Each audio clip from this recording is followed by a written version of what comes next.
by Frances Hodgson Burnett. Chapter 1. Little Miss Mary. Nobody seemed to care about Mary.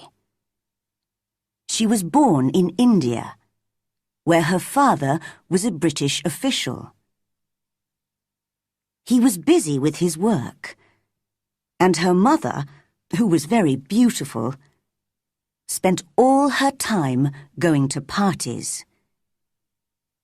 So an Indian woman, Kamala, was paid to take care of the little girl. Mary was not a pretty child. She had a thin, angry face and thin yellow hair.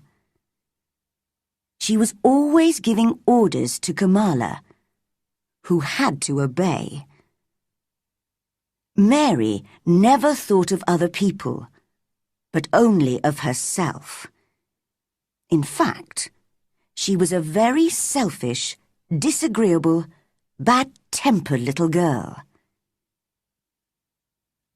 One very hot morning, when she was about 9 years old, she woke up and saw that instead of Kamala, there was a different Indian servant by her bed.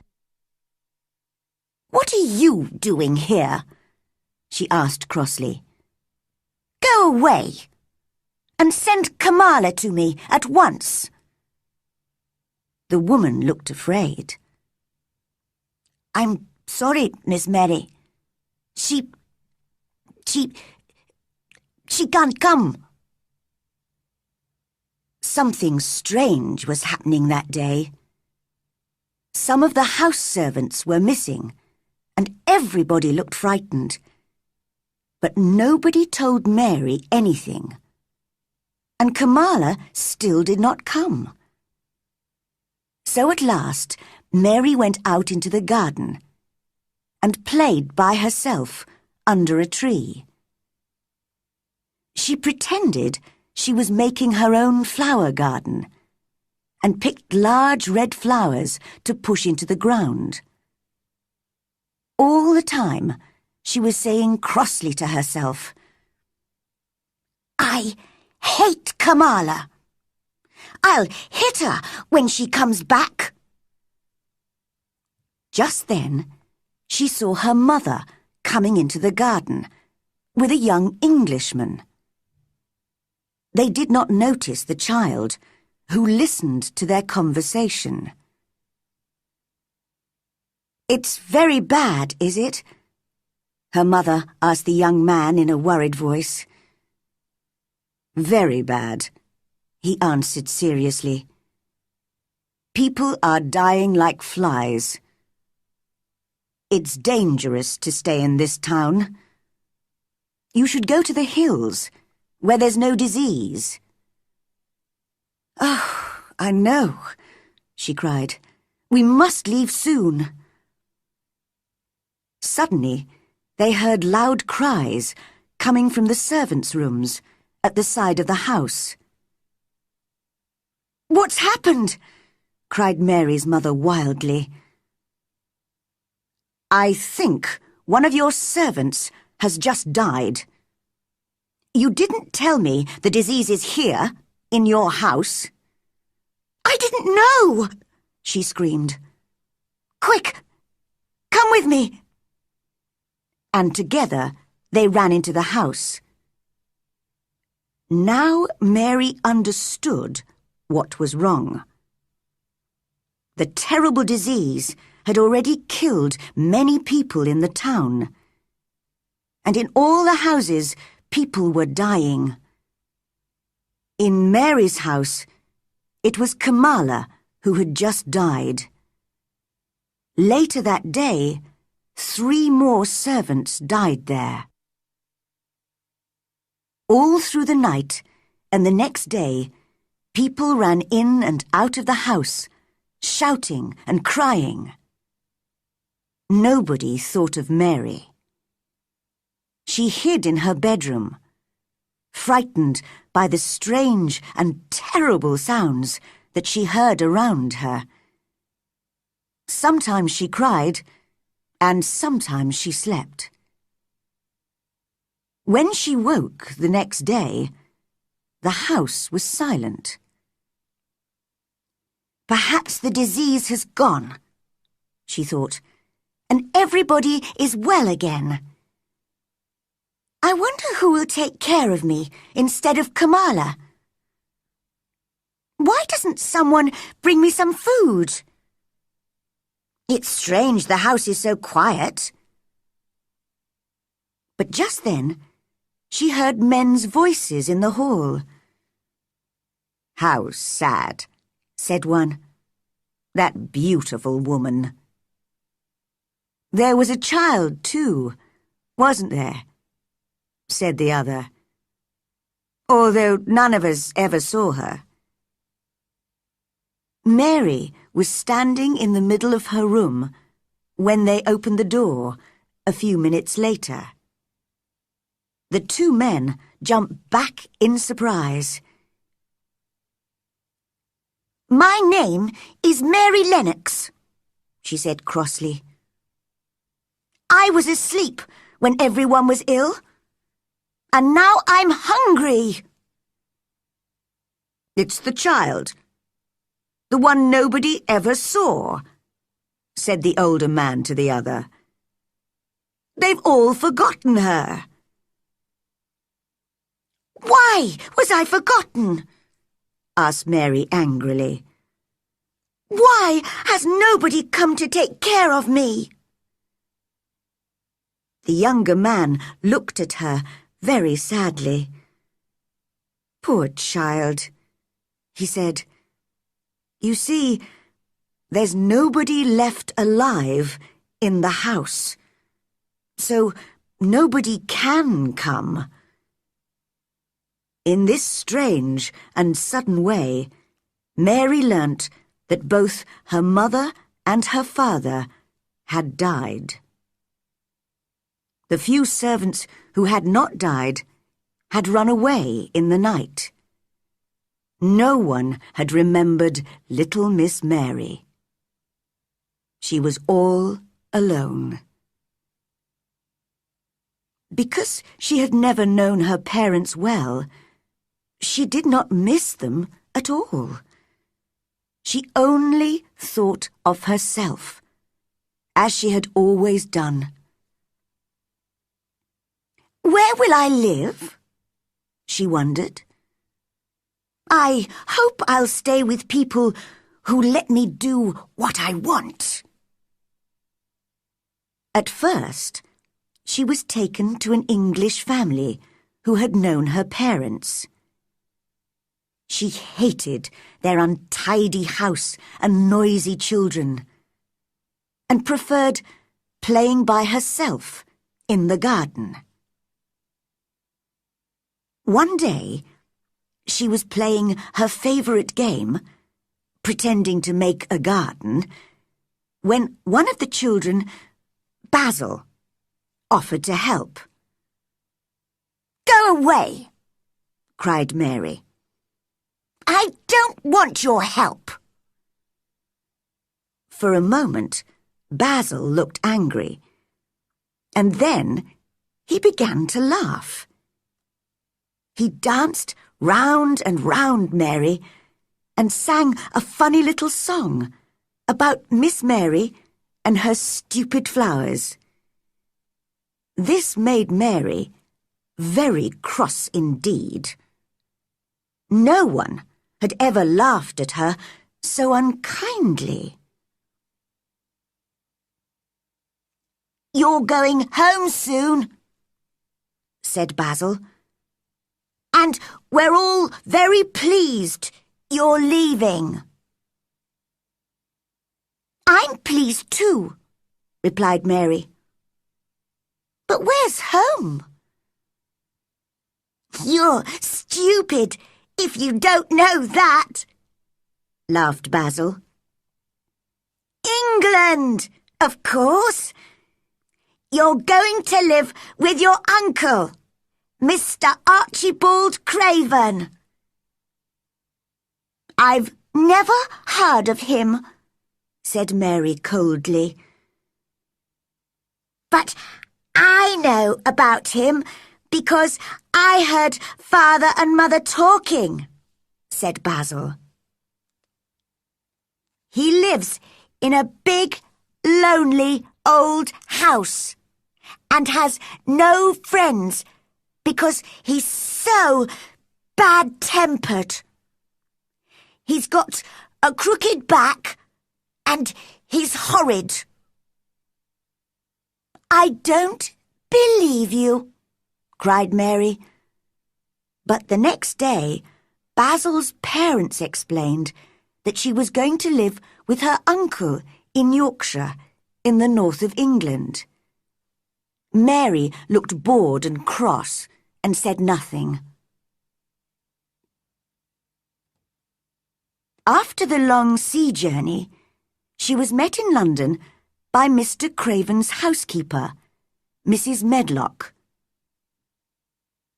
Together, they travelled north by train. Mrs. Medlock was a large woman with a very red face and bright black eyes. Mary did not like her, but that was not surprising, because she did not usually like people. Mrs. Medlock did not like Mary either. What a disagreeable child, thought the housekeeper. But perhaps I should talk to her. I can tell you a bit about your uncle, if you like, she said aloud.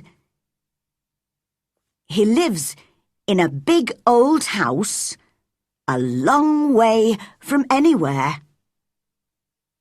There are nearly 100 rooms, but most of them are shut and locked. There's a big park round the house, and all kinds of gardens. Well, what do you think of that? Nothing, replied Mary. It doesn't matter to me. Mrs. Medlock laughed. You're a hard little girl. Well, if you don't care, Mr. Craven doesn't either. He never spends time on anyone. He's got a crooked back, you see, and although he's always been rich, he was never really happy until he married. Married? Repeated Mary in surprise. Yes. He married a sweet, pretty girl, and he loved her deeply. So, when she died... Oh, did she die? Asked Mary, interested. Yes, she did. And now he doesn't care about anybody. If he's at home, he stays in his room and sees nobody. He won't want to see you, so you must stay out of his way and do what you're told. Mary stared out of the train window at the grey sky and the rain. She was not looking forward to life at her uncle's house. The train journey lasted all day, and it was dark when they arrived at the station. Then there was a long drive to get to the house. It was a cold, windy night, and it was raining heavily. After a while, Mary began to hear a strange, wild noise. She looked out of the window, but could see nothing except the darkness. "What's that noise?" she asked Mrs. Medlock. It's not the sea, is it?" "No. That's the moor. It's the sound the wind makes, blowing across the moor. What is a moor? It's just miles and miles of wild land, with no trees or houses.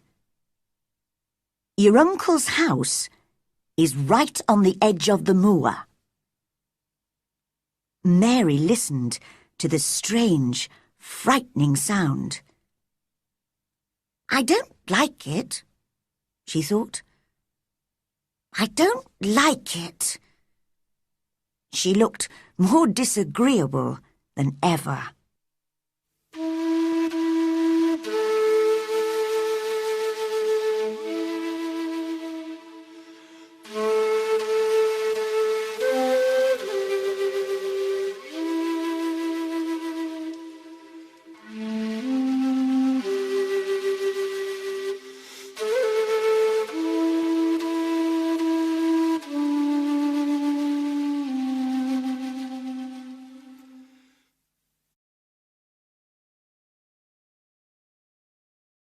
Chapter 2.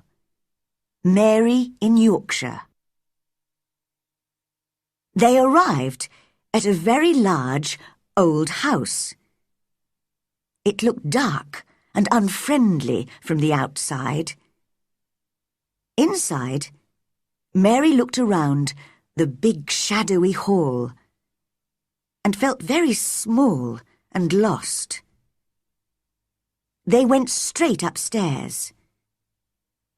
Mary was shown to a room where there was a warm fire and food on the table. "This is your room," said Mrs. Medlock. "Go to bed when you've had some supper. And remember, you must stay in your room. Mr. Craven doesn't want you to wander all over the house." When Mary woke up the next morning, she saw a young servant girl cleaning the fireplace. The room seemed dark and rather strange, with pictures of dogs and horses and ladies on the walls. It was not a child's room at all. From the window, she could not see any trees or houses, only wild land, which looked like a kind of purple sea. "Who are you?" she asked the servant coldly. "Martha, miss," answered the girl with a smile. "And what's that outside?" Mary continued. "That's the moor," smiled Martha. "Do you like it?" "No," replied Mary immediately. "I hate it." "That's because you don't know it. You will like it. I love it. It's lovely in spring and summer when there are flowers. It always smells so sweet. The air's so fresh and the birds sing so beautifully. I never want to leave the moor." Mary was feeling very bad-tempered. "You're a strange servant," she said. "In India, we don't have conversations with servants.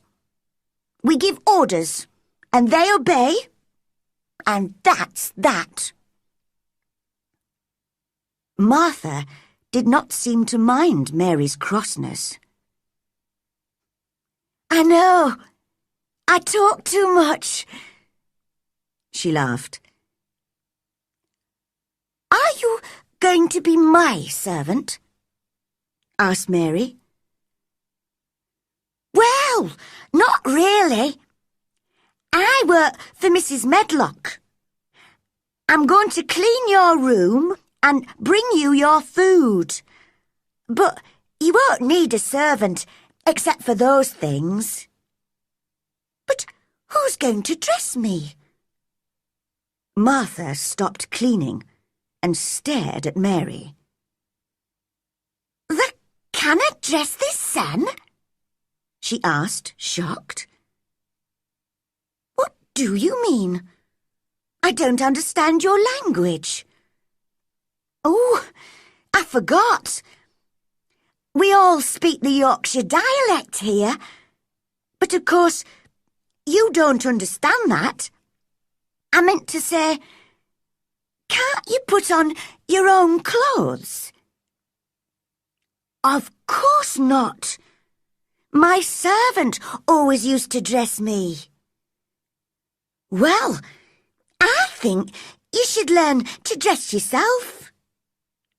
My mother always says people should be able to take care of themselves, even if they're rich and important. Little Miss Mary was furious with Martha. It's different in India, where I come from. You don't know anything about India, or about servants, or about anything. You... She could not explain what she meant. Suddenly, she felt very confused and lonely.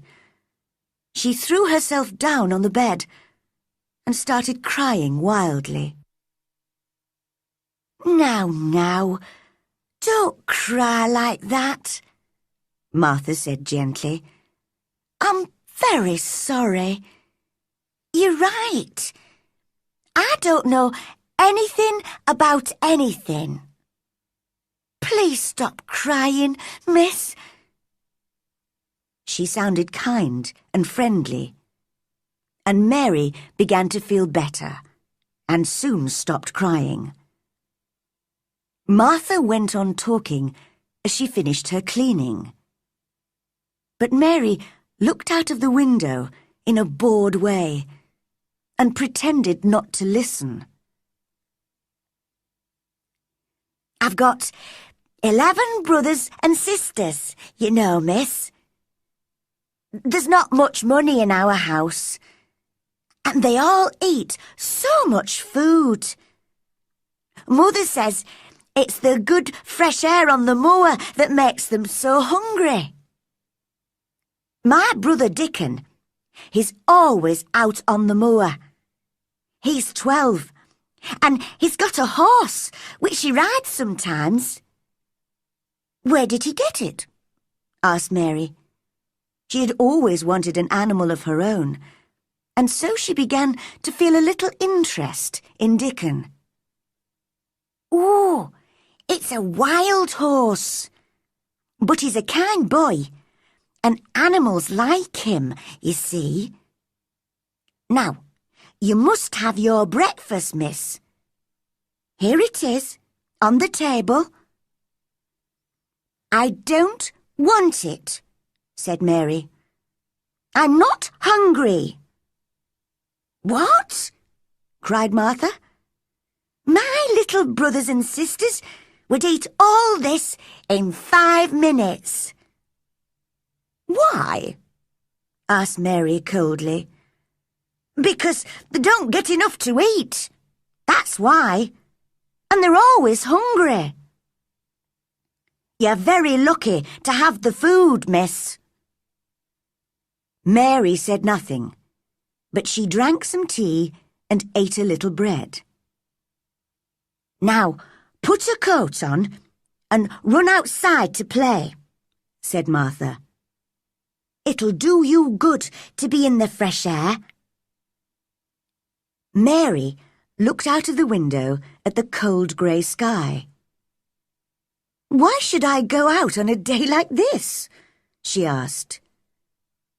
Well, there's nothing to play with indoors, is there? Mary realised Martha was right. But who will go with me? She said.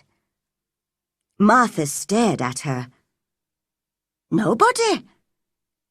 You'll have to learn to play by yourself. Dickon plays by himself on the moors for hours, with the wild birds and the sheep and the other animals. She looked away for a moment. Perhaps I shouldn't tell you this, but one of the walled gardens is locked up. Nobody's been in it for 10 years. It was Mrs. Craven's garden, and when she died so suddenly, Mr. Craven locked it and buried the key. Oh, I must go. I can hear Mrs. Medlock's bell ringing for me. Mary went downstairs and wandered through the great empty gardens. Many of the fruit and vegetable gardens had walls round them, but there were no locked doors. She saw an old man digging in one of the vegetable gardens, but he looked cross and unfriendly, so she walked on. How ugly it all looks in winter, she thought. But what a mystery the locked garden is. Why did my uncle bury the key? If he loved his wife, why did he hate our garden? Perhaps I'll never know. I don't suppose I'll like him if I ever meet him, and he won't like me, so I won't be able to ask him. Just then, she noticed a robin singing to her from a tree on the other side of a wall. I think that tree's in the secret garden, she told herself. There's an extra wall here, and there's no way in. She went back to where the gardener was digging and spoke to him. At first, he answered in a very bad-tempered way. But suddenly, the robin flew down near them, and the old man began to smile. He looked a different person then, and Mary thought how much nicer people looked when they smiled. The gardener spoke gently to the robin, and the pretty little bird hopped on the ground near them. "He's my friend, he is," said the old man. "There aren't any other robins in the garden, so he's a bit lonely." He spoke in strong Yorkshire dialect, so Mary had to listen carefully to understand him. She looked very hard at the robin. "I'm lonely too," she said. She had not realized this before. "What's your name?" she asked the gardener. "Ben Weatherstaff. I'm lonely myself. The robin's my only friend, you see." "I haven't got any friends at all," said Mary. Yorkshire people always say what they are thinking, and old Ben was a Yorkshire moorman. "We're alike, you and me," he told Mary. "We're not pretty to look at, and we're both very disagreeable." Nobody had ever said this to Mary before. "Am I really as ugly and disagreeable as Ben?" she wondered. Suddenly, the robin flew to a tree near Mary and started singing to her. Ben laughed loudly. "Well," he said, "he wants to be your friend." "Oh, would you please be my friend?" she whispered to the robin. She spoke in a soft, quiet voice, and old Ben looked at her in surprise. "You said that really nicely," he said.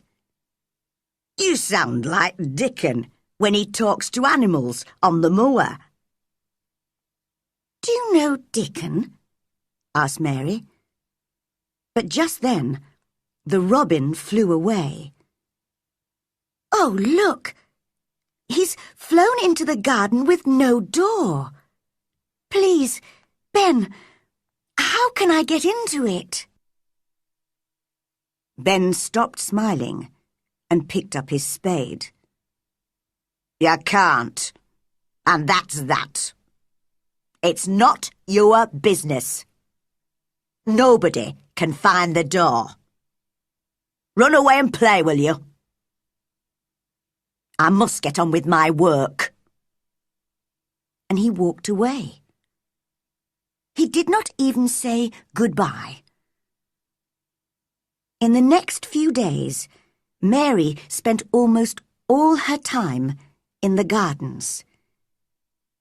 The fresh air from the moor made her hungry, and she was becoming stronger and healthier. One day, she noticed the robin again. He was on top of a wall, singing to her. "Good morning. Isn't this fun? Come this way," he seemed to say as he hopped along the wall. Mary began to laugh as she danced along beside him. "I know the secret gardens on the other side of this wall," she thought excitedly. "And the robin lives there. But where's the door?" That evening, she asked Martha to stay and talk to her beside the fire after supper. They could hear the wind blowing round the old house, but the room was warm and comfortable. Mary only had one idea in her head. "Tell me about the secret garden," she said. "Well, all right then, miss. But we aren't supposed to talk about it, you know.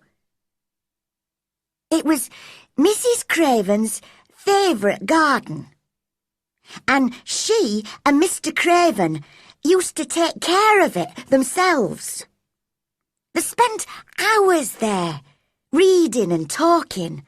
Very happy they were. They used the branch of an old tree as a seat. But one day, when she was sitting on the branch, it broke, and she fell. She was very badly hurt, and the next day, she died. That's why he hates the garden so much, and won't let anyone go in there."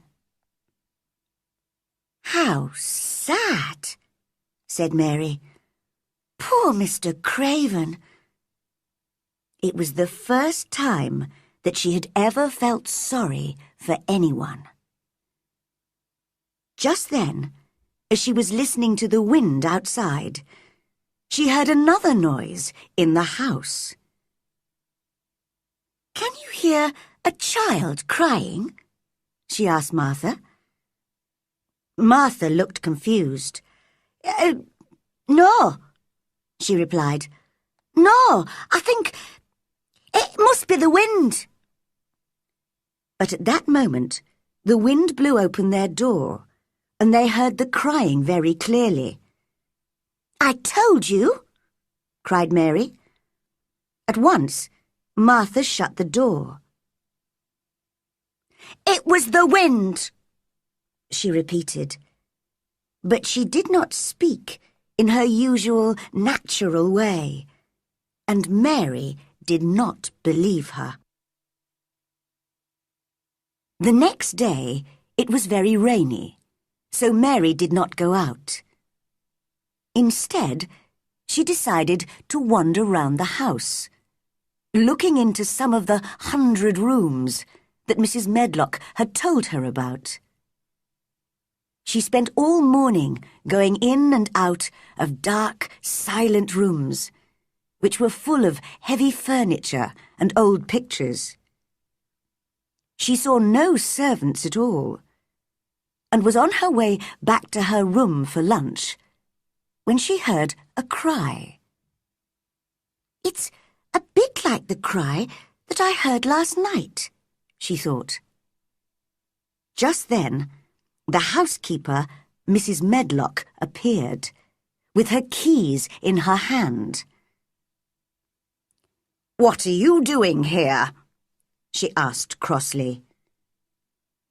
"I didn't know which way to go, and I heard someone crying," answered Mary. "You didn't hear anything. Go back to your room now, and if you don't stay there, I'll lock you in." Mary hated Mrs. Medlock for this. "There was someone crying. I know there was," she said to herself. "But I'll discover who it is soon." She was almost beginning to enjoy herself in Yorkshire.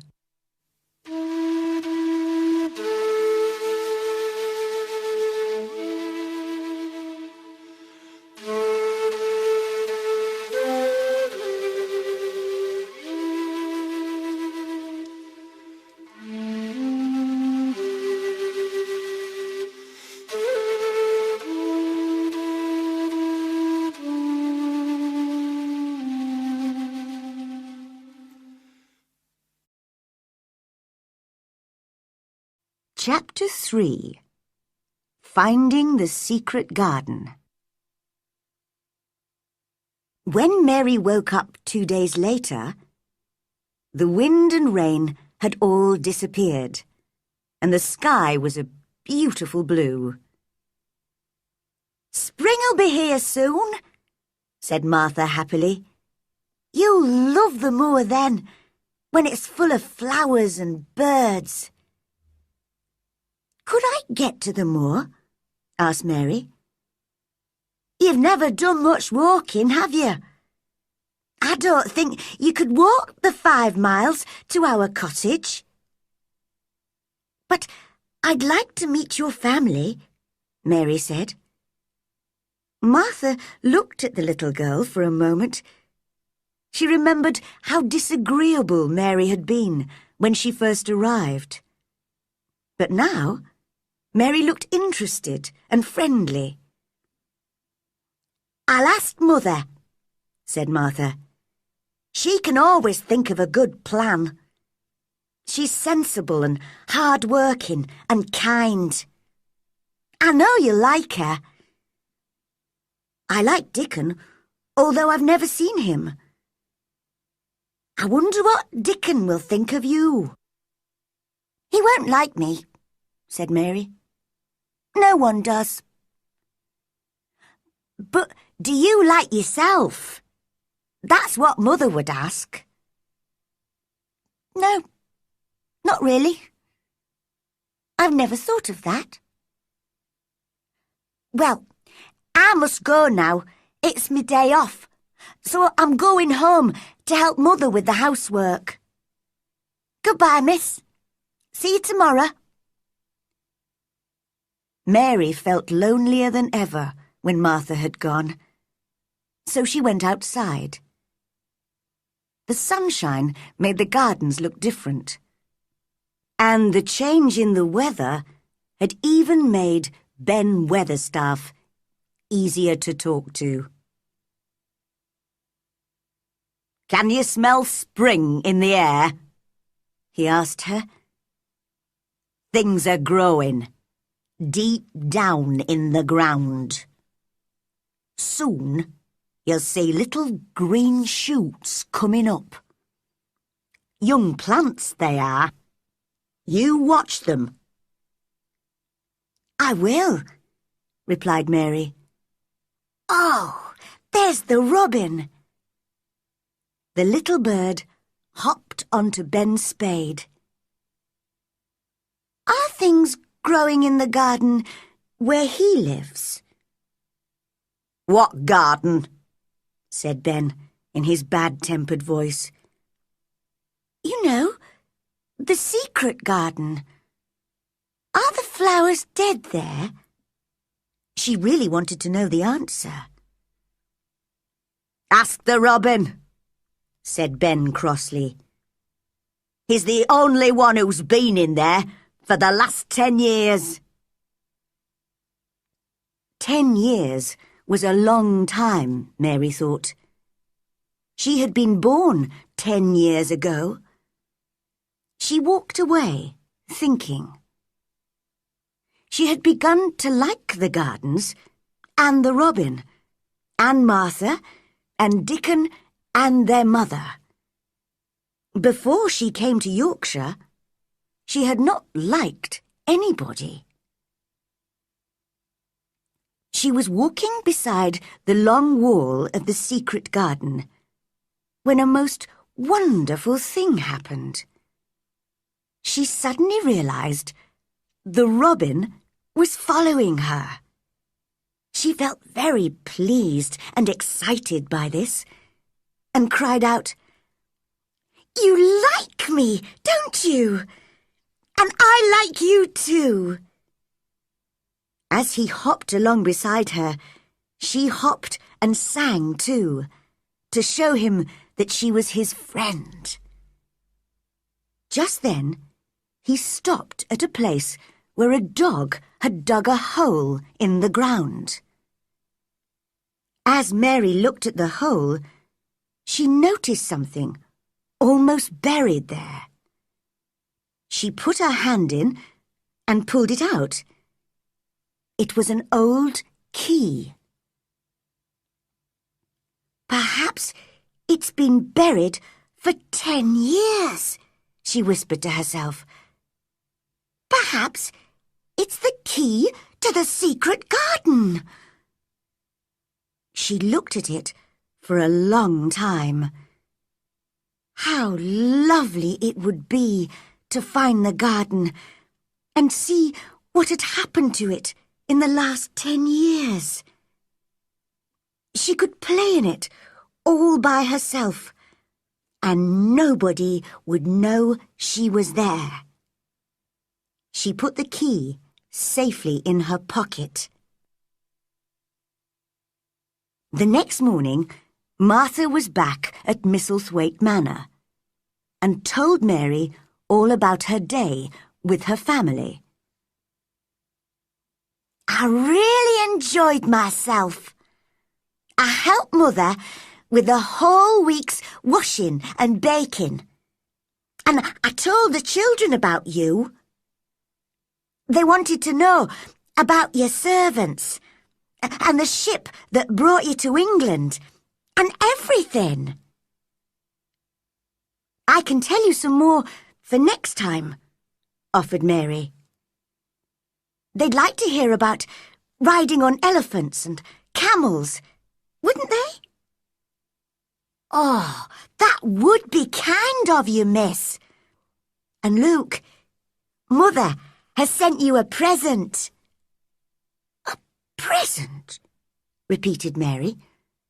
How could a family of 14 hungry people give anyone a present? Mother bought it from a man who came to the door to sell things. She told me, Martha, you brought me your pay like a good girl, and we need it all. But I'm going to buy something for that lonely child at the manor. And she bought one, and here it is. It was a skipping rope. Mary stared at it. What is it? She asked. Don't they have skipping ropes in India? Well, this is how you use it. Just watch me. Martha took the rope and ran into the middle of the room. She counted up to 100 as she skipped. That looks lovely, said Mary. "Your mother is very kind. Do you think I could ever skip like that?" "Just try," said Martha. "Mother says it'll make you strong and healthy. Skip outside in the fresh air." Mary put her coat on and took the skipping rope. As she was opening the door, she thought of something and turned round. "Martha, it was your money, really. Thank you." She never thanked people usually, and she did not know how to do it. So she held out her hand, because she knew that adults did that. Martha shook her hand and laughed. "You're a strange child," she said, "like an old woman. Now, run away and play." The skipping rope was wonderful. Mary counted and skipped and counted until her face was hot and red. She was having more fun than she had ever had before. She skipped through the gardens until she found Ben Weatherstaff, who was digging and talking to his robin. She wanted them both to see her skip. "Well," said Ben, "you're looking fine and healthy today. Go on skipping. It's good for you." Mary skipped all the way to the secret garden wall. And there was the robin. He had followed her. Mary was very pleased. "You showed me where the key was yesterday," she laughed. "I've got it in my pocket. So you ought to show me the door today." The robin hopped onto an old climbing plant on the wall and sang his most beautiful song. Suddenly, the wind made the plant move, and Mary saw something under the dark green leaves. The thick, heavy plant was covering a door. Mary's heart was beating fast, and her hands were shaking as she pushed the leaves away and found the keyhole. She took the key out of her pocket, and it fitted the hole. Using both hands, she managed to unlock the door. Then she turned round to see if anyone was watching. But there was no one. So she pushed the door, which opened slowly for the first time in 10 years. She walked quickly in and shut the door behind her. At last, she was inside the secret garden. It was the loveliest, most exciting place she had ever seen. There were old rose trees everywhere, and the walls were covered with climbing roses. She looked carefully at the grey branches. Were the roses still alive? Ben would know. She hoped they weren't all dead. But she was inside the wonderful garden in a world of her own. It seemed very strange and silent, but she did not feel lonely at all.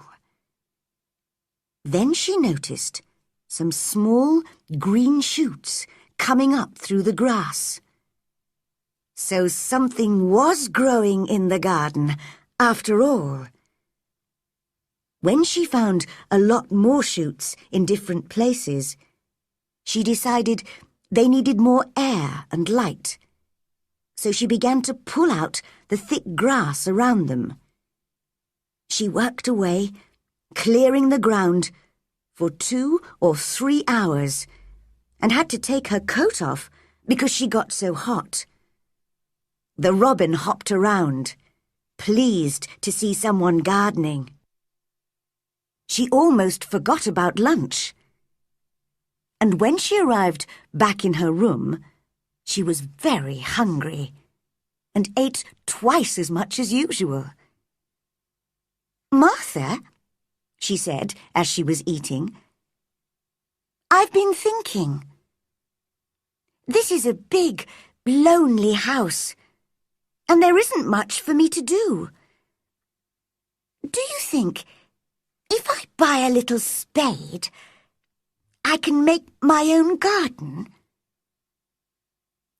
"That's just what Mother said," replied Martha. "You'd enjoy digging and watching plants growing. Dickon can get you a spade and some seeds to plant, if you like."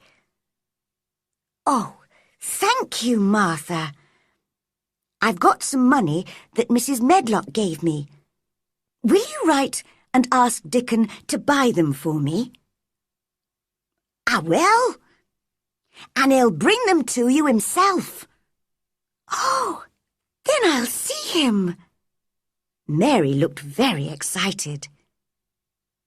Then she remembered something. "I heard that cry in the house again, Martha. It wasn't the wind this time. I've heard it 3 times now. Who is it?" Martha looked uncomfortable. "You mustn't go wandering around the house, you know. Mr. Craven wouldn't like it. Now, I must go and help the others downstairs. I'll see you at tea time."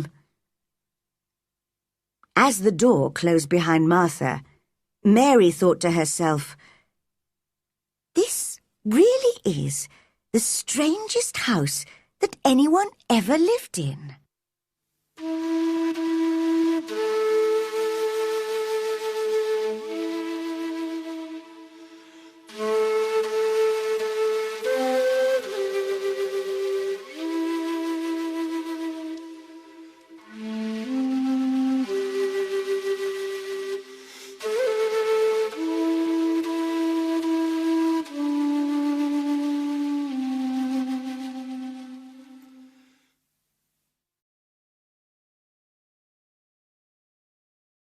Chapter 4. Meeting Dickon. Mary spent nearly a week working in the secret garden. Each day she found new shoots coming out of the ground. Soon there would be flowers everywhere, thousands of them. It was an exciting game to her. When she was inside those beautiful old walls, no one knew where she was.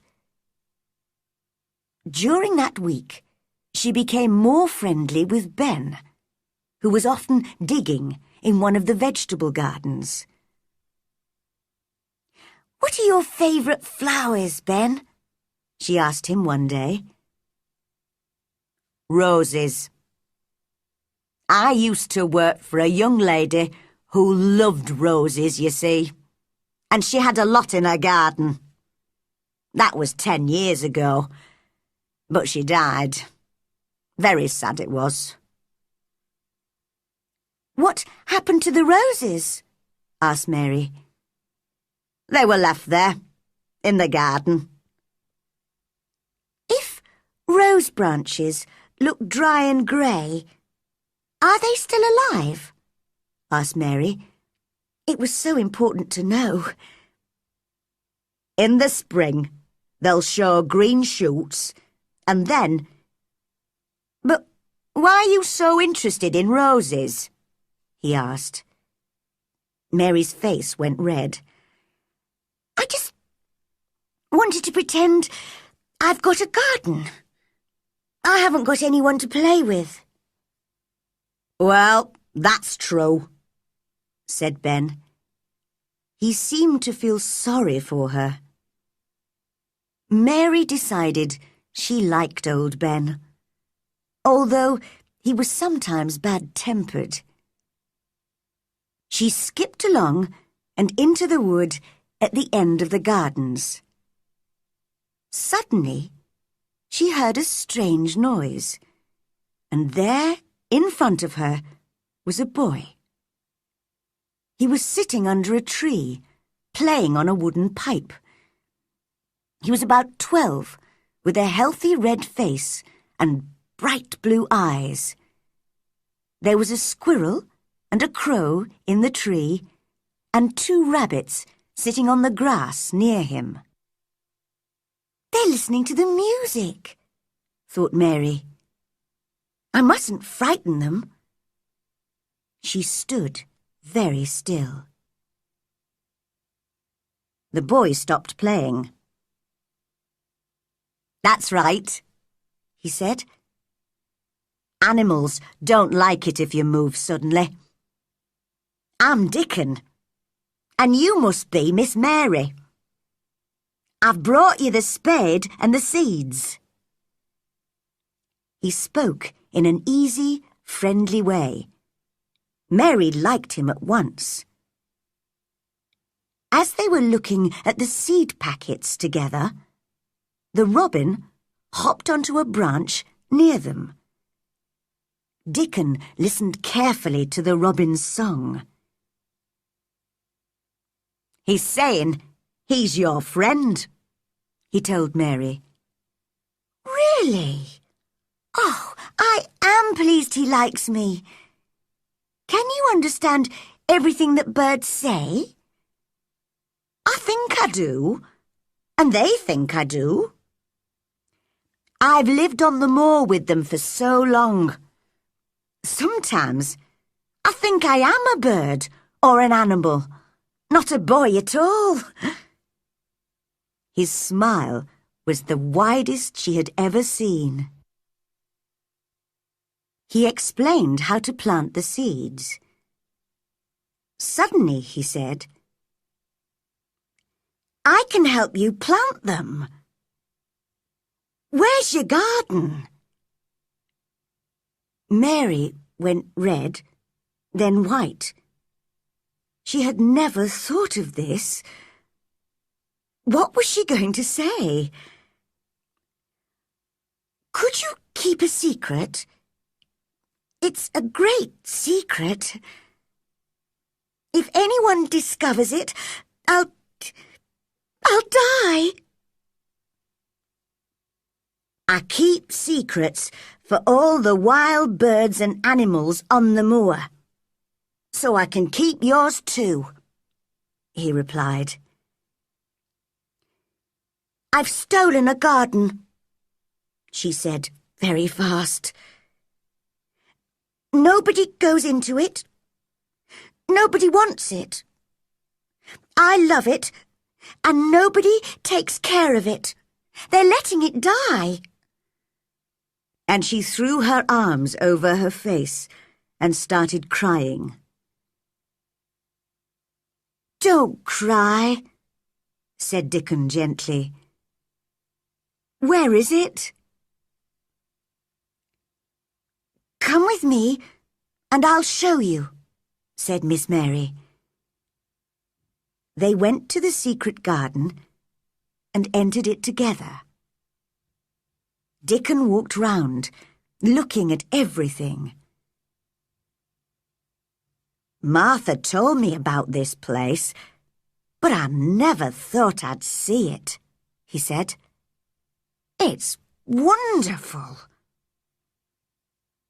What about the roses? Asked Mary worriedly. Are they still alive? What do you think? Look at these shoots on the branches. Most of them are alive, all right. He took out his knife and cut away some of the dead wood from the rose trees. Mary showed him the work she had done in the garden. and they talked as they cut and cleared. "Dickon," said Mary suddenly, "I like you. I never thought I'd like as many as 5 people." "Only 5?" laughed Dickon. He did look funny when he laughed, thought Mary. "Yes, your mother, Martha, the Robin, Ben, and you." Then she asked him a question in Yorkshire dialect, because that was his language. "Does thou like me?" was her question. "Of course. I likes thee wonderful," replied Dickon, a big smile on his round face. Mary had never been so happy. When she went back to the house for her lunch, she told Martha about Dickon's visit. "I've got news for you too," said Martha. "Mr. Craven's come home and wants to see you. He's going away again tomorrow for several months." "Oh," said Mary, that was good news. She would have all summer in the secret garden before he came back. But she must be careful. He mustn't guess her secret now. Just then, Mrs. Medlock arrived, in her best black dress, to take Mary down to Mr. Craven's room. Mary's uncle had black hair with some white in it, and high, crooked shoulders. His face was not ugly, but very sad.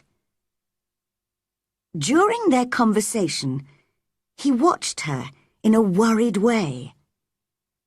Perhaps he was thinking of other things at the same time. He looked at the thin child. "Are you well?" he asked. Mary tried to keep her voice calm as she replied, "I'm getting stronger and healthier." "What do you want to do in this big, empty house?"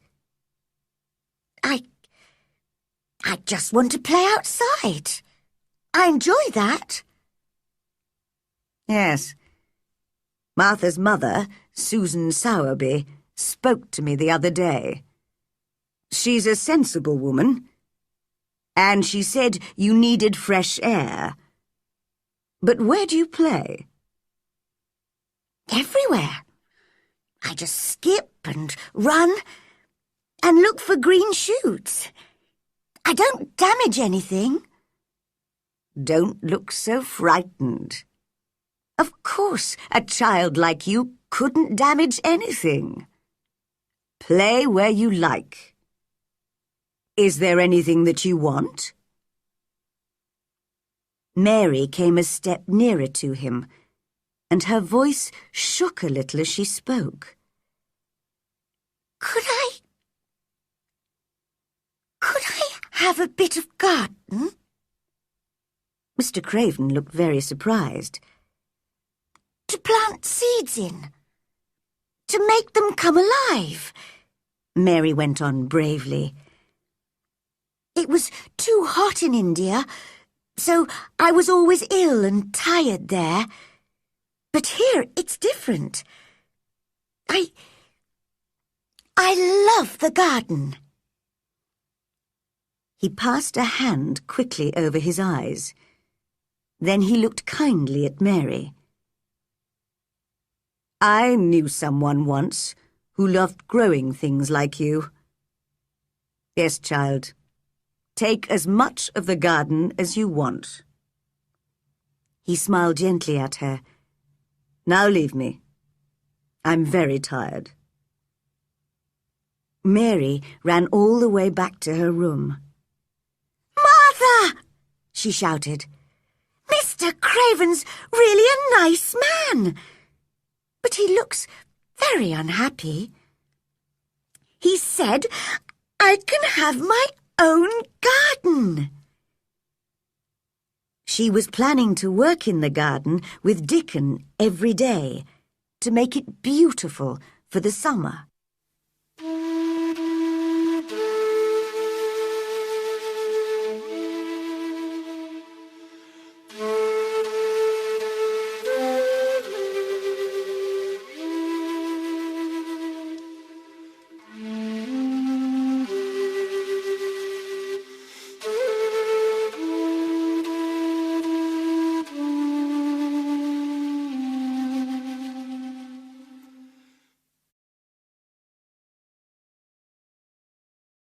Chapter 5. Meeting Colin. In the middle of the night, Mary woke up.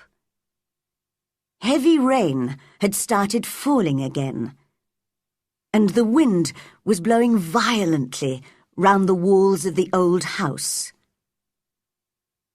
Suddenly, she heard crying again.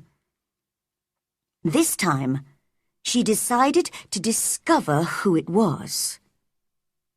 She left her room and in the darkness followed the crying sound, round corners and through doors, up and down stairs, to the other side of the big house.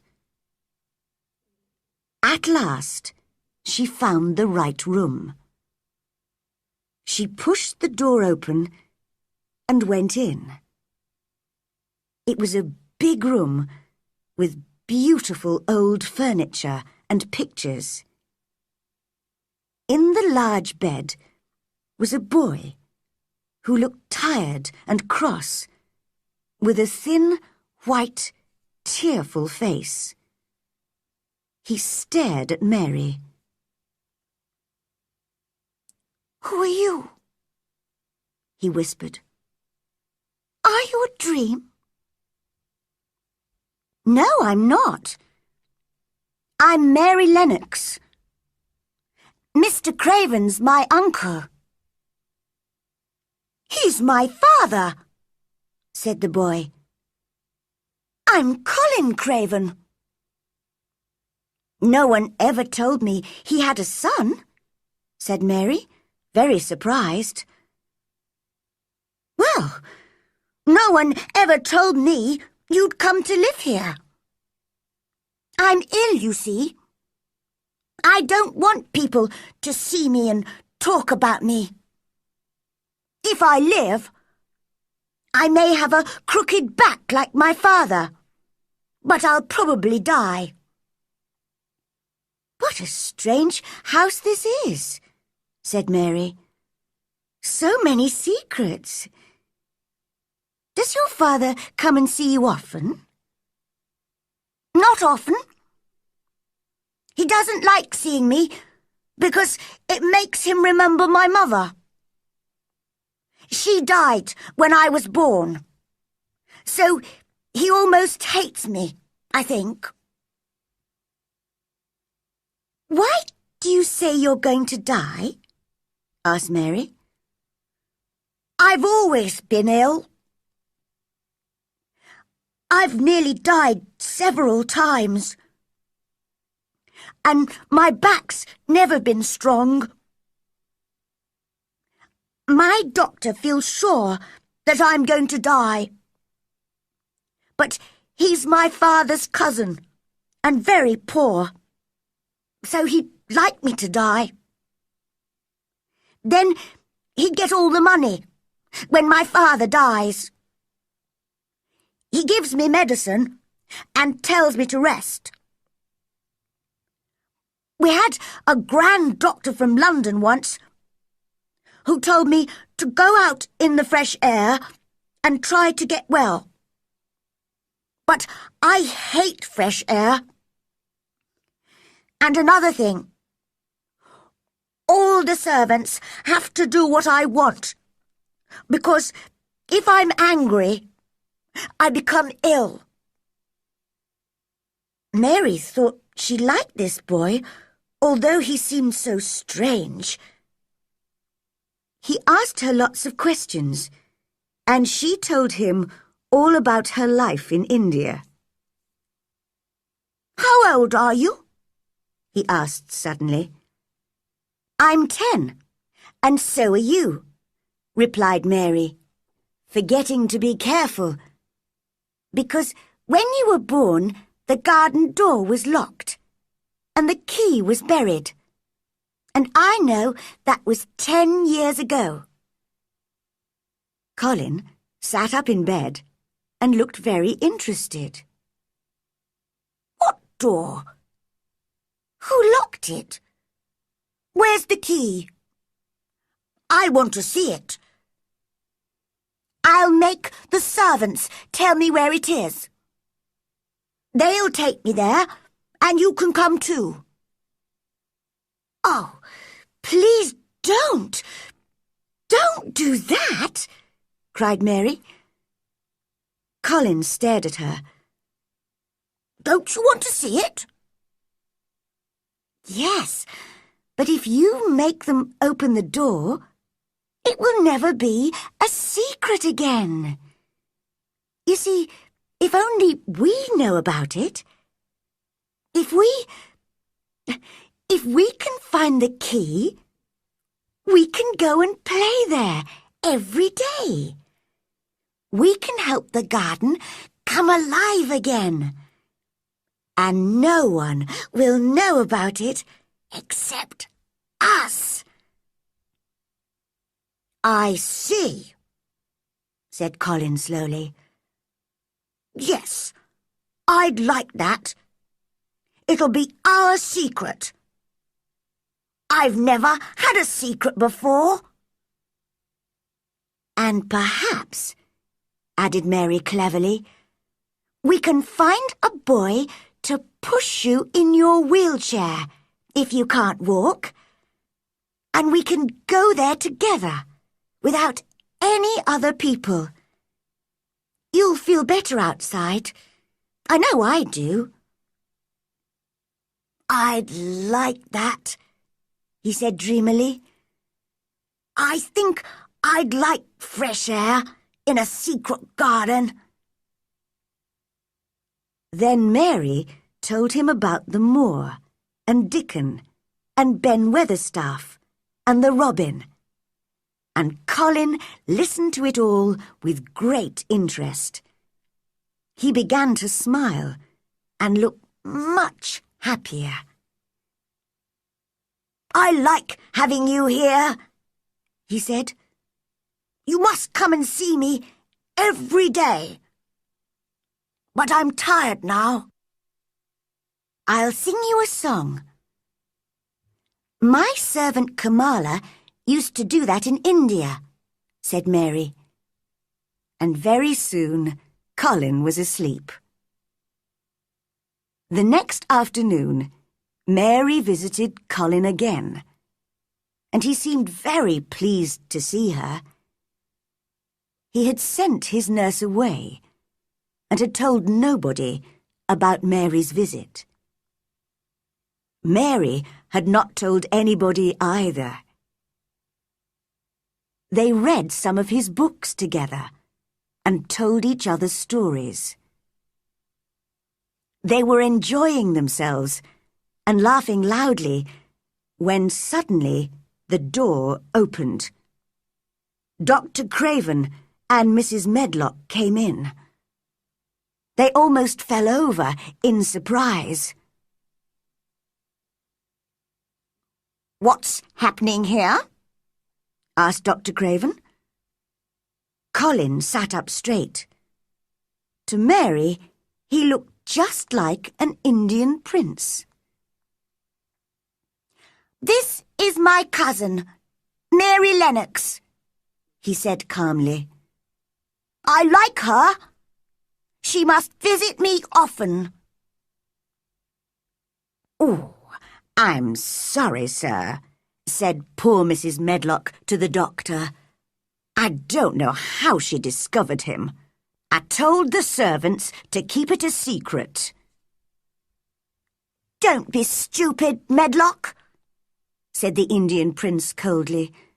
Nobody told her. She heard me crying and found me herself. Bring our tea up now.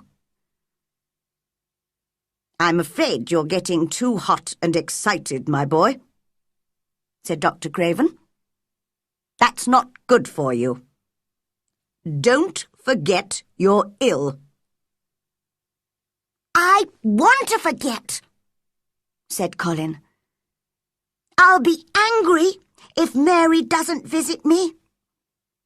She makes me feel better. Dr. Craven did not look happy when he left the room. What a change in the boy, sir, said the housekeeper. He's usually so disagreeable with all of us. He really seems to like that strange little girl. And he does look better. Dr. Craven had to agree.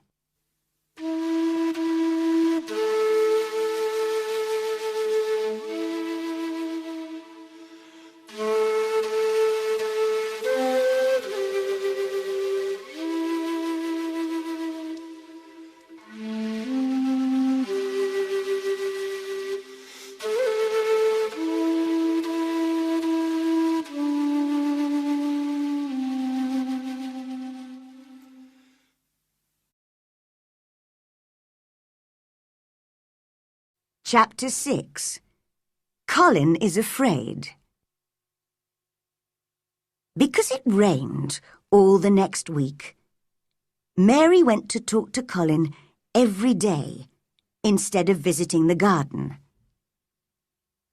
But she woke early one morning to see the sun shining into her room, and she ran out to the secret garden at once. She did not even wait to have her breakfast. It was beautifully sunny and warm, and 1,000 more shoots were pushing their way out of the ground. Dickon was already there, digging hard, with the crow and a young fox beside him. "Have you seen the robin?" he asked Mary. The little bird was flying busily backwards and forwards as fast as he could, carrying pieces of dry grass. "He's building a nest," whispered Mary. They watched the robin for a moment. Then Mary said, "I must tell you something. You probably know about Colin Craven, don't you? Well, I've met him, and I'm going to help him to get better." "That's good news." There was a big smile on Dickon's honest face. "We all knew he was ill." "He's afraid he'll have a crooked back, like his father. I think that's what's making him ill." "Perhaps we can bring him here and let him rest under the trees. That'll do him good." "That's what we'll do."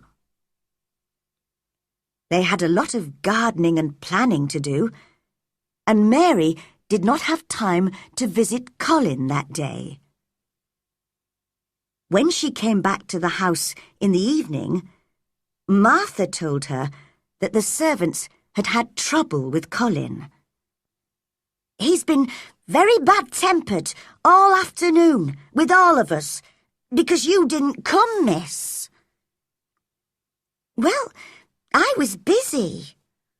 He'll have to learn not to be so selfish," replied Mary coldly.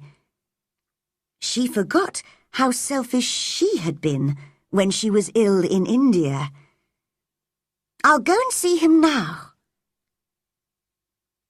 When she went into his room, he was lying in bed, looking tired. He did not turn to look at her. "What's the matter with you?" she asked crossly. "My back aches, and my head hurts. Why didn't you come this afternoon? I was working in the garden with Dickon. I won't let that boy come to the garden if you stay with him instead of talking to me. Mary suddenly became very angry. If you send Dickon away, I'll never come into this room again. You'll have to, if I say so. I'll make the servants bring you in here. Oh, will you, Prince? But no one can make me talk to you. I won't look at you. I'll stare at the floor. You selfish girl, cried Colin. You're more selfish than I am. You're the most selfish boy I've ever met. I'm not as selfish as your fine Dickon. He keeps you playing outside when he knows I'm ill and alone. Mary had never been so furious. Dickon is nicer than any other boy in the world. He's like an angel. An angel? Don't make me laugh. He's just a poor country boy with holes in his shoes. He's 1,000 times better than you are. Colin had never argued with anyone like himself in his life, and in fact, it was good for him. But now, he was beginning to feel sorry for himself. I'm always ill, he said, and started to cry. I'm sure my back is a bit crooked, and I'm going to die. No, you're not, said Mary crossly. Colin opened his eyes very wide. Nobody had said that to him before. He was angry, but a bit pleased at the same time. What do you mean? You know I'm going to die. Everybody says I'm going to die. I don't believe it, said Mary in her most disagreeable voice. You just say that to make people feel sorry for you. You're too horrid to die. Colin forgot about his painful back and sat up in bed. Get out of the room at once, he shouted, and threw a book at her. I'm going, Mary shouted in reply. And I won't come back. The door banged shut behind her. When she reached her own room, she had decided never to tell him her great secret. He can stay in his room and die if he wants, she thought. But soon she began to remember how ill he had been and how frightened he was. Frightened that one day his back would become as crooked as his father's. Perhaps I'll go back and see him tomorrow. That night, she was woken by the most terrible screams that she had ever heard. Servants were opening and shutting doors and running about. It's Colin, thought Mary. He'll go on screaming until he makes himself really ill. How selfish he is. Somebody should stop him. Just then, Martha ran into the room. We don't know what to do, she cried. He likes you, miss. Come and see if you can make him calmer, please. Well, I'm very cross with him, said Mary, and jumped out of bed.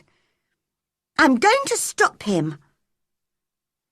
That's right, said Martha. He needs someone like you to argue with. It'll give him something new to think about. Mary ran into Colin's room, right up to his bed. Stop screaming, she shouted furiously. Stop at once! I hate you! Everybody hates you! You'll die if you go on screaming like this. And I hope you will. The screams stopped immediately. This was the first time that anyone had spoken so angrily to Colin, and he was shocked. But he went on crying quietly to himself. My back's becoming crooked. I can feel it. I know I'm going to die. Large tears ran down his face. Don't be stupid, cried Mary. There's nothing the matter with your horrid back. Martha, come here and help me look at his back. Martha and Mrs. Medlock were standing at the door, staring at Mary, their mouths half open. They both looked very frightened. Martha came forward to help, and Miss Mary looked carefully at Colin's thin white back, up and down. Her face was serious and angry at the same time. The room was very quiet. There's nothing wrong with your back, she said at last. Nothing at all. It's as straight as mine. Only Colin knew how important those crossly spoken, childish words were. All his life he had been afraid to ask about his back, and his terrible fear had made him ill.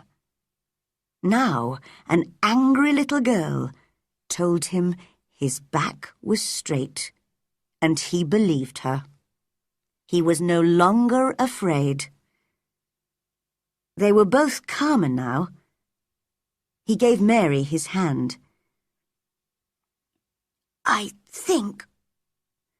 I'm almost sure I will live. If we can go out in the garden together sometimes. I'm very tired now. Will you stay with me until I go to sleep? The servants went out very quietly. I'll tell you all about the secret garden, whispered Mary. I think it's full of roses and beautiful flowers. Birds like making their nests there because it's so quiet and safe. And perhaps our robin... But Colin was already asleep. The next day, Mary met Dickon as usual in the secret garden and told him about Colin. Mary loved Dickon's Yorkshire dialect and was trying to learn it herself. She spoke a little now.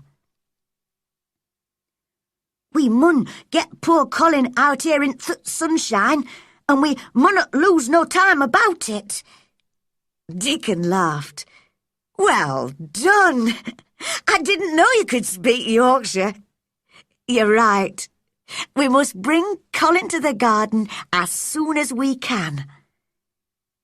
So that afternoon, she went to see Colin.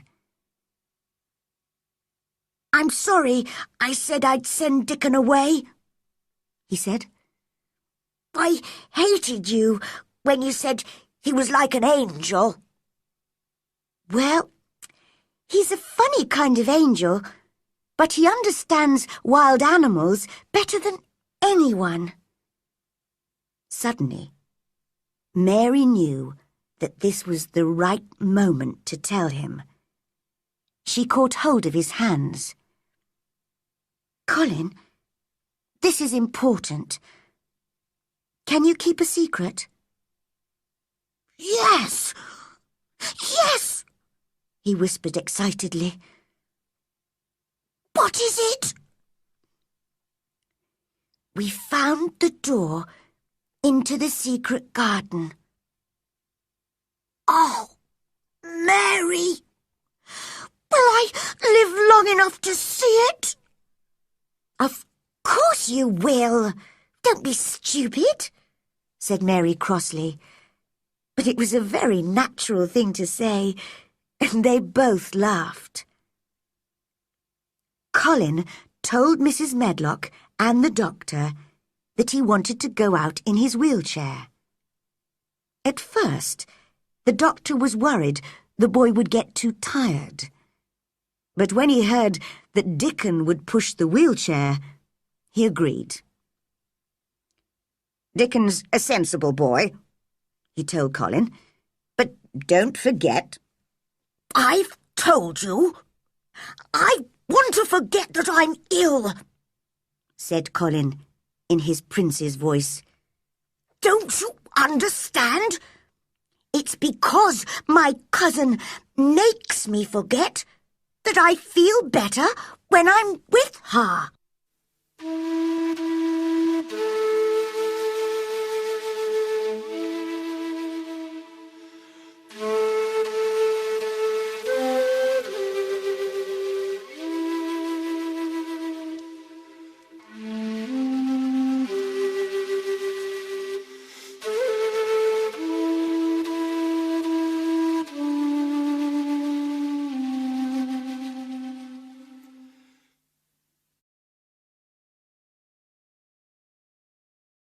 Chapter 7. Colin and the Garden.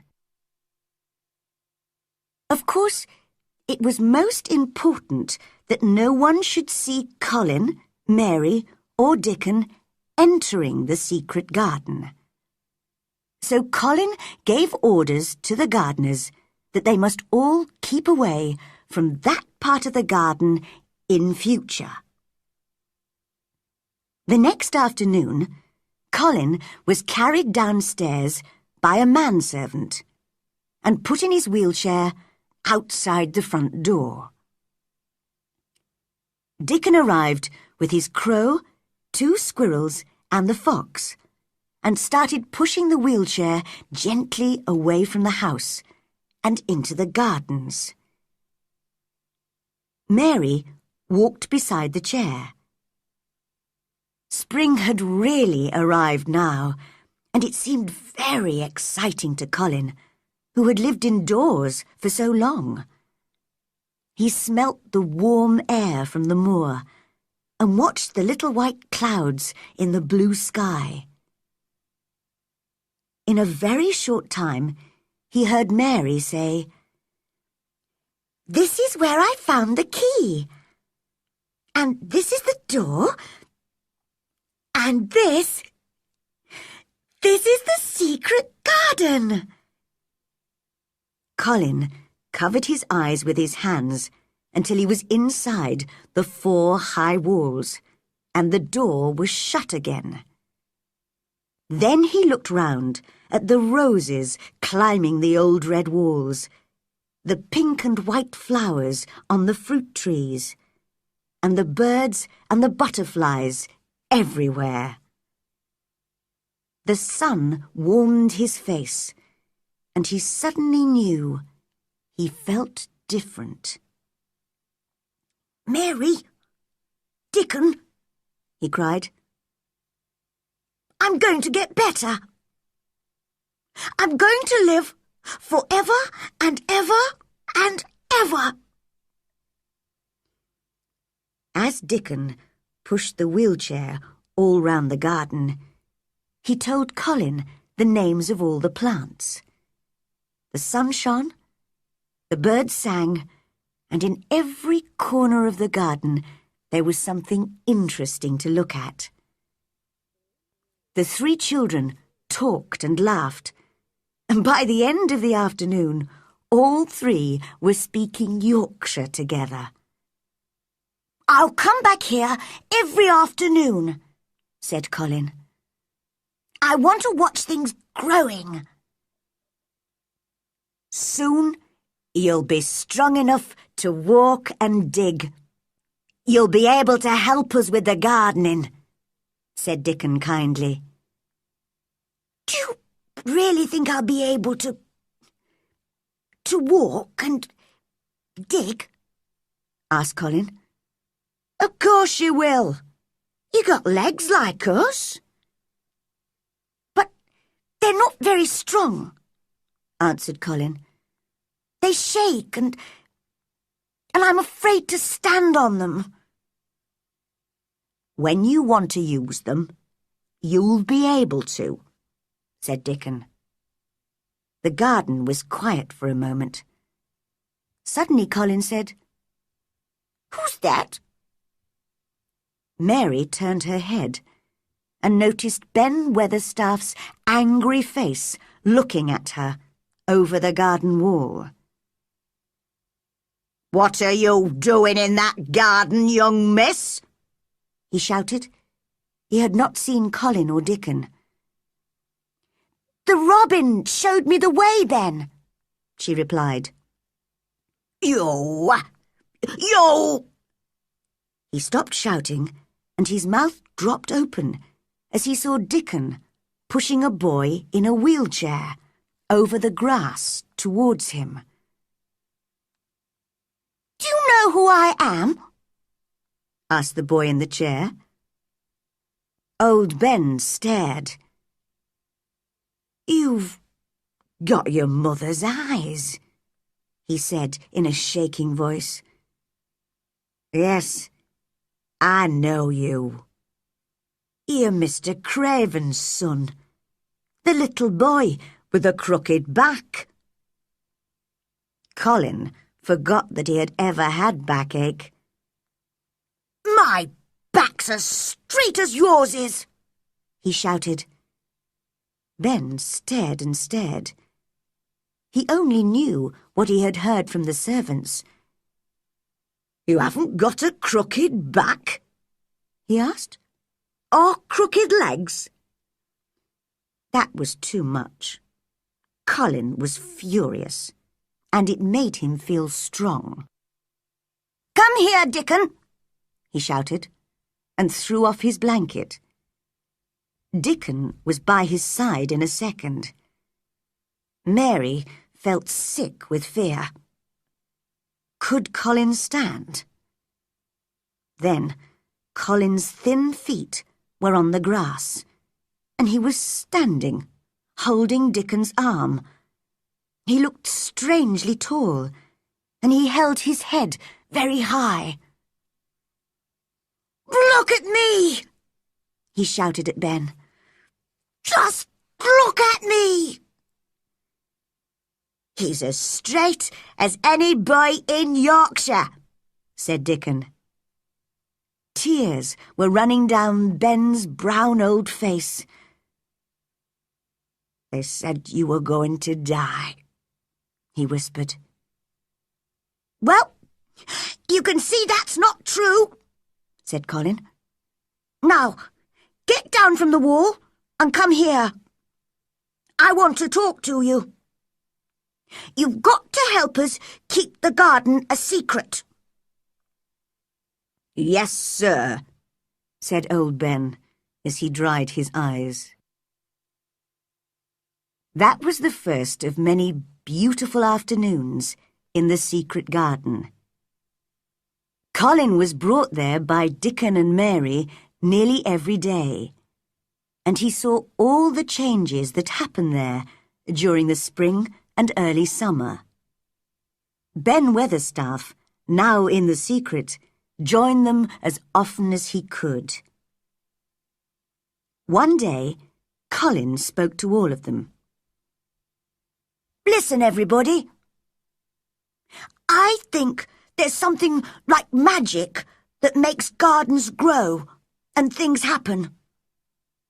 Perhaps if I believe in it, the magic will make me strong. Let's all sit down in a circle and ask the magic to work." So they all sat on the grass in a circle. Dickon with his crow, his fox, and the 2 squirrels, Mary, Colin, and Ben. Colin repeated these words several times. "The sun's shining. That's the magic. Being strong. That's the magic. Magic, help me. Magic, help me." At last, Colin stopped. "Now, I'm going to walk round the garden," he said, and took Dickon's arm. Slowly, he walked from one wall to another, followed closely by Mary and Ben.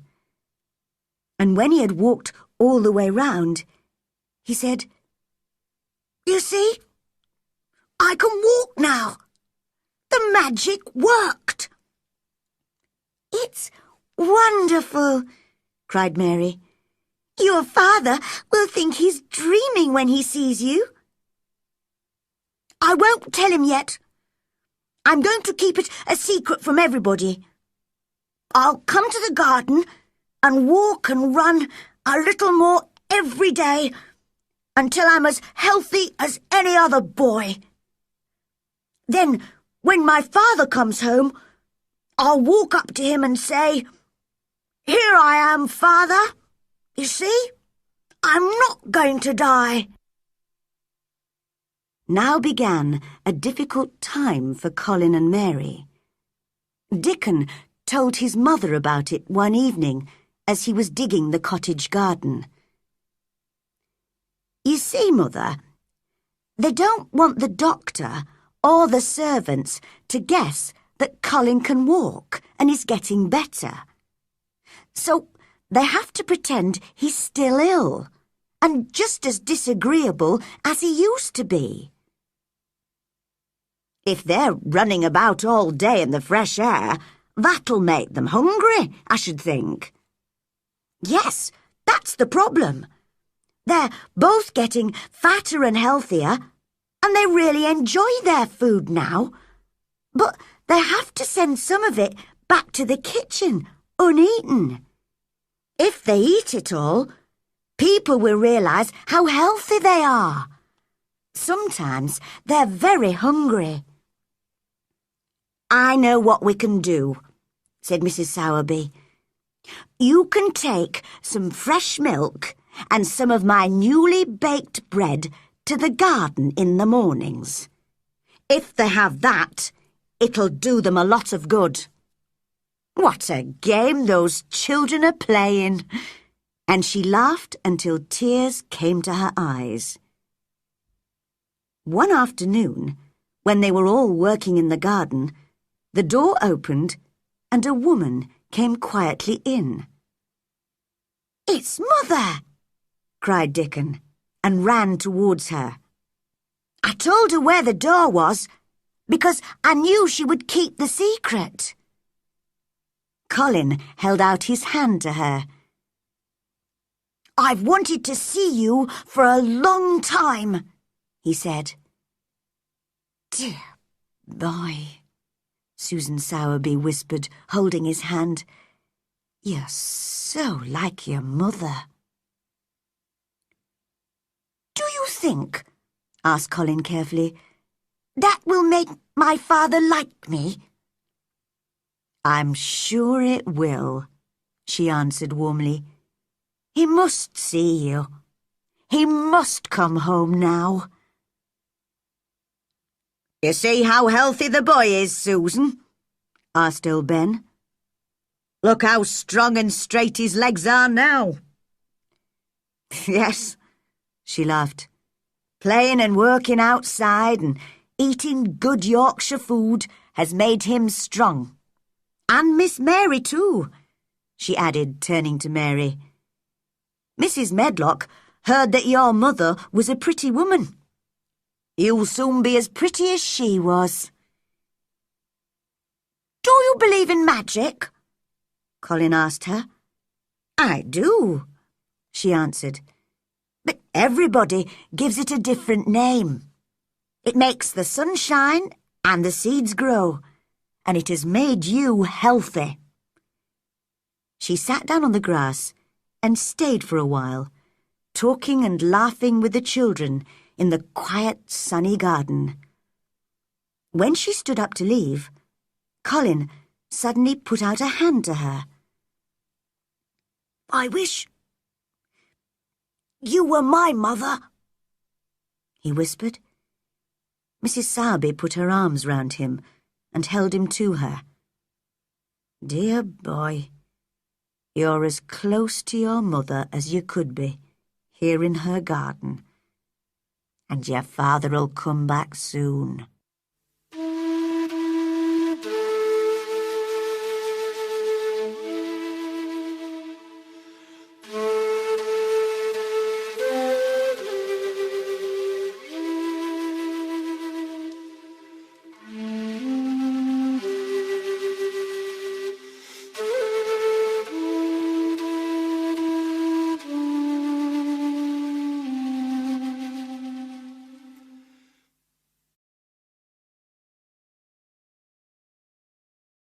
Chapter 8. Mr. Craven Comes Home. While the secret garden was returning to life, a man with high, crooked shoulders was wandering round the most beautiful places in Europe. For 10 years, he had lived this lonely life, his heart full of sadness and his head full of dark dreams. Everywhere he went, he carried his unhappiness with him, like a black cloud. Other travellers thought he was half mad, or a man who could not forget some terrible crime. His name was Archibald Craven. But one day, as he sat by a mountain stream, he actually looked at a flower, and for the first time in 10 years, he realized how beautiful something living could be. The valley seemed very quiet as he sat there, staring at the flower. He felt strangely calm. "What is happening to me?" he whispered. "I feel different. I almost feel I'm alive again." At that moment, hundreds of miles away in Yorkshire, Colin was seeing the secret garden for the first time and saying, "I'm going to live forever and ever and ever." But Mr. Craven did not know this. That night, in his hotel room, he slept better than usual. As the weeks passed, he even began to think a little about his home and his son. One evening in late summer, as he was sitting quietly beside a lake, he felt the strange calmness again. He fell asleep and had a dream that seemed very real. He heard a voice calling him. It was sweet and clear and happy. The voice of his young wife. "Archie! Archie!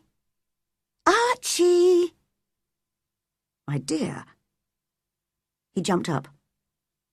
"Where are you?" "In the garden," called the beautiful voice. And then the dream ended.